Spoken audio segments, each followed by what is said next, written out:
I believe there will come a time where we have to build it back, right? Yeah. And the question is, are we trying to build back to the status quo, or are we trying to build something that's better for everybody? So just to set everything up, let's begin with reality and what's happening on the ground. Right now, we're about to have on Maxwell Frost. And I want to talk to him about first what ICE has been doing, what's been happening, like stuff like Alligator Alcatraz. Yeah. And that will set up the context for what happens. Especially considering a lot of people don't think this shit is real. It's like, no, It's this literally is right real. in your face. Yeah. It's right there. Especially the having people we're talking about in the doom, bullshit. Yeah. So let's get right into it. Here's our conversation with Maxwell Frost. Ladies and gentlemen, and everybody in between, please welcome to the show, known progressive organizer and fighter, as well as the youngest member and first Gen Z member of Congress, representing Florida's 10th District, Representative Maxwell Frost. Welcome to the JAAM. Welcome. Welcome to the Welcome. Thank It's you. good to be on. Appreciate you guys having me. Of course, anytime. Thank you for joining in. So what I wanted to talk to you about today, we're going to be covering during the episode, and we already have covered a lot of the things surrounding deportations happening and the mass deportations. And we've seen cases like Mahmoud Khalil and Kilmar Garcia, people who've been snatched up despite not committing a crime and are being deported without due process. Many Americans, however, still assume that ICE is just doing their job and enforcing the law. So I want you to tell us a little bit about what you saw when you went to Alligator Alcatraz and how everything's been going down. Yeah, well, the trip broke my heart. I mean, I gotta start off with the kind of human part of it. I mean, it was very difficult. I still think about it, the sights, the smells, like everything, right? What I heard. But for people to know, this is in the middle of the Everglades. This is the swamp. All of Florida is a swamp. This is the swampiest part, right? And it is hot. It floods. We're in the middle of the hot Florida summer. We're in the middle of hurricane season. And they built a tent city, essentially, using the Florida Division of Emergency Management, which are the people that are supposed to help us survive hurricanes. Wow. And then using kind of their discretionary budget to build this thing too. They get $500 million before they have to go to the legislature and ask for more money. They're spending $450 million of that on an internment camp. The whole people, $450 million, and that's what they said. It's going to be a lot more. Yeah. So I walk into the facility. And let me tell you like the big things. So number one, they didn't let me into the tent where these cages are because yes, these people are in cages, but they let me stand at the doorway. And I saw about 6 cages in a big tent. It was very hot. It was about 85 degrees in it, which when you're with a bunch of men, right? In each cage, there's 32 people per cage. There's 3 toilets in each cage.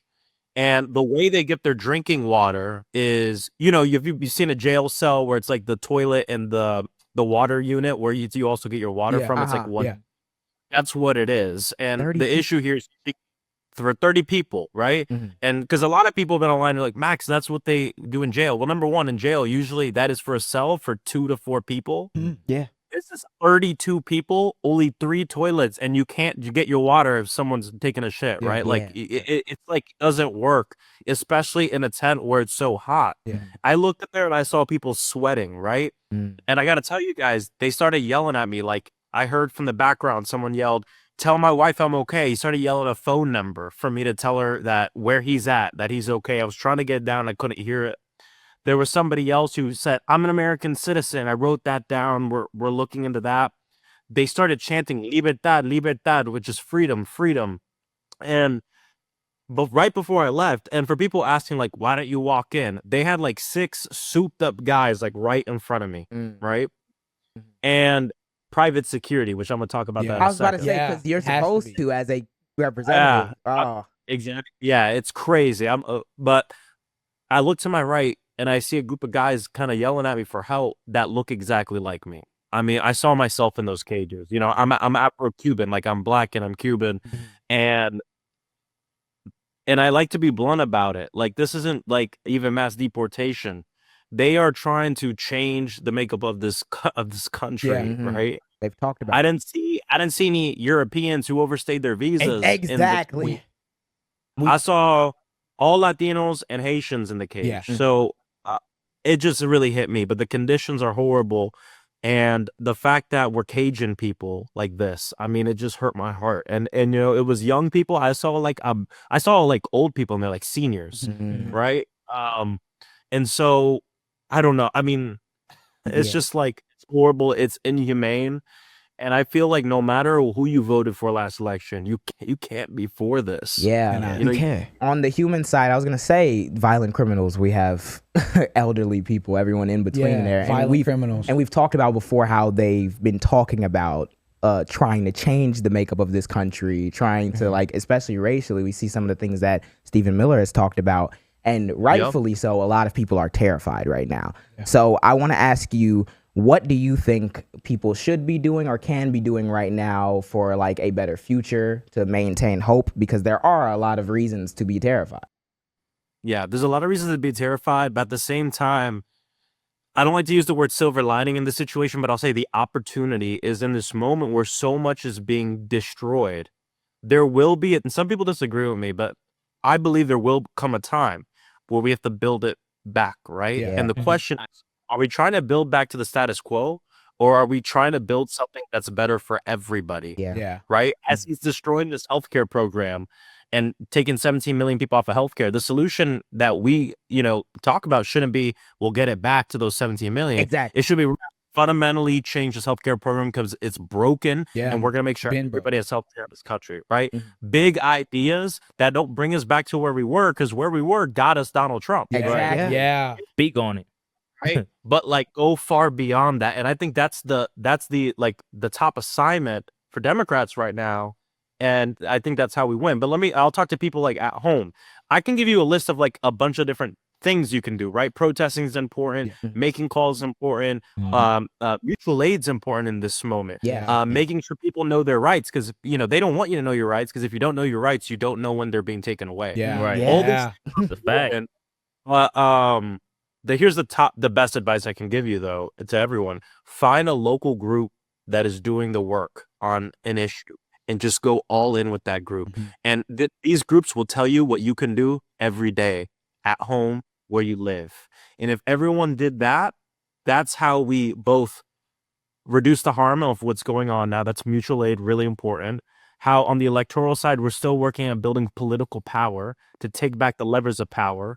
And then third, that we don't see ourselves as the minority, but the opposition in this moment, doing everything we can to fight back, to delay, to obstruct this agenda that the majority of this country is for. We do those three things. We are fighting back fascism, authoritarianism, but at the same time, it's not just about what we're against, but it's what we're for and what we're. And I think that's the opportunity in this moment. I hope people feel empowered by it. They want nothing more than for everyone to say it's all over. Yeah. Sit That's exactly back. what they want. Yeah. Can't sit all back and do over.